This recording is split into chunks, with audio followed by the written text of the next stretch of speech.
Tempinai. Nah, ini Myvi ya, yang kita ganti engine bulan lalu tuh. So sudah 1 bulan. Dia punya Twitter nih, dia pakai Toyota Wish nya. Kertasnya. Oke. So minyak masih cantik lagi, tapi ini 1 bulannya running lah. Oke. Kita kena jaga juga. Oke. So saya kasih dia Portek kan. Oke. Portek dia 1040 lah. Oke. 1040. Ini memang mau kena jaga dari awal lah. Tidak juga susah buka kan? Nah, ada tool. Oke. Yang penting ada ini.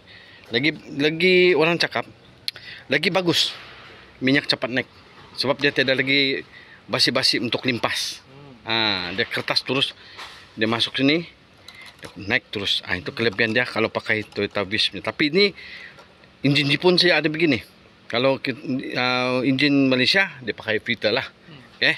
So saya kasih dia pakai 1040 SP grade 360 formula daripada Jerman. Oke. So ada lagi owner minta bikin pintu lah. Oke, minta bikin pintu dari dalam dah boleh buka, dari luar boleh buka. Ini kabel hijau nih.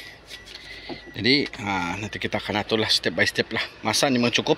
Oke, jangan sehujan mendung-mendung. Oke, alright teman-teman.